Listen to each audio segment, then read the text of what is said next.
हिंदी प्रेमी YouTube channel में आप सभी का हार्दिक स्वागत अभिनंदन। आज के इस कड़ी में रश्मि रथी पुस्तक से तृतीय सर्ग का भावार्थ को जानने वाले हैं।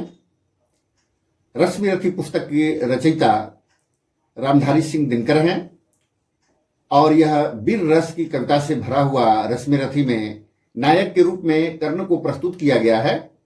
आइए आज हम सभी तृतीय सर्ग के भावार्थ को जानते हैं। कौरवों ने छल से पांडवों को 13 वर्षों तक वनवास झेलने को विवश किया और 13वें वर्ष अज्ञातवास में उन्हें बिताना था, जिसमें उनको अपना पहचान को छिपा कर रखना था।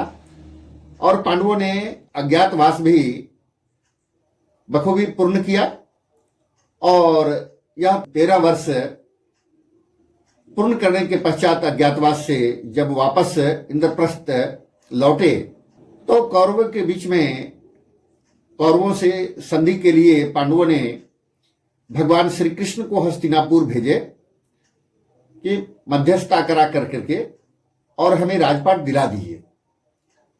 और जब भगवान श्री कृष्ण हस्तिनापुर गए, कौरवों की जहां राजधानी थी, और संधि का प्रस्ताव रखने के पश्चात दुर्योधन ने उल्टे भगवान श्री कृष्ण को गिरफ्तार करना चाहा। उस पर भगवान क्रोधित हो गए और श्री कृष्ण ने अपना विराट स्वरूप को वहां दिखाया और उस विराट स्वरूप के कारण वहां जितने भी लोग थे सभी मूर्छित हो गए। केवल एक विदुर जी को चेतना थी और वे स्वयं साक्षात भगवान का विराट स्वरूप को दर्शन कर रहे थे।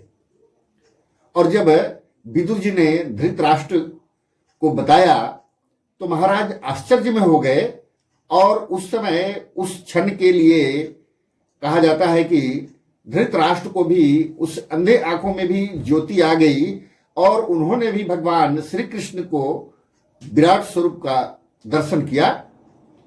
और इसके पश्चात पुनः वो पहले जैसे थे अंधे वैसे ही हो गए, लेकिन विराट स्वरूप को देखने तक विदुर जी पूरी तरह से चेतना में रहे और देखने तक के लिए केवल धृतराष्ट्र की चेतना आई। विराट रूप को समेटकर जब भगवान श्री कृष्ण कौरवों की सभा को छोड़कर चले तो आदरपूर्वक नगर से कुछ दूर तक छोड़ने के लिए कर्ण आए थे। भगवान श्री कृष्ण की गिरफ्तार करने के लिए उस दुर्विसंधि का जो प्रस्ताव था उसमें कर्ण का भी हाथ था, अतएव वह लज्जित था और लज्जित होकर भगवान के सामने आया था। किंतु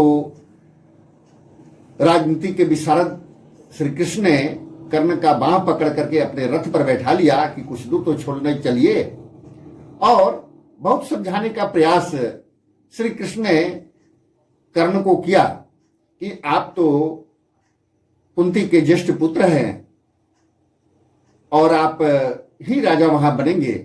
आप जो है दुर्योधन का साथ छोड़ करके आप पांडव के पक्ष में आ जाइए, मैं आपका राज्याभिषेक करूंगा, 5 पांडव आपके पीछे चलेंगे, मैं भी आपके पीछे चलूंगा।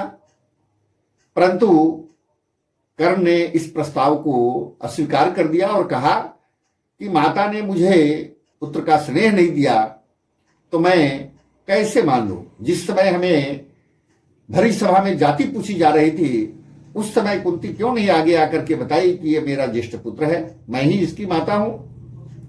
अब किस मुंह से हम अर्जुन का बड़ा भाई बनने के लिए यहां जाएं, और यह शायद अर्जुन के लिए भी सम्मान ठीक नहीं होगा। इसलिए अब जो शीघ्रता हो सकती है वही आप शीघ्रता कीजिए कि जितना जल्द हो शुभ मुहूर्त देख करके आप युद्ध को शुरू करा दीजिए, क्योंकि उस समय हमारा भरी सभा में मान और सम्मान बढ़ाने के लिए दुर्योधन ने ही आगे आया था। मैं उसे आज संकट पड़ा है तो कैसे छोड़ दूंगा, इसलिए मैं उसे संकट में नहीं छोड़ सकता हूं।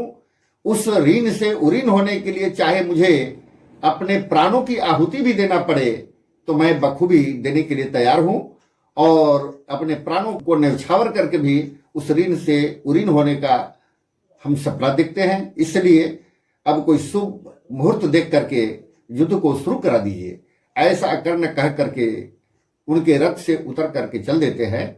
तो इस तरह से तृतीय सर्ग में विषय भरा हुआ है। तो आगे की कड़ी में हम सभी तृतीय सर्ग का पाठ को जानेंगे। तो आज के लिए इतना ही। बहुत बहुत धन्यवाद, आभार।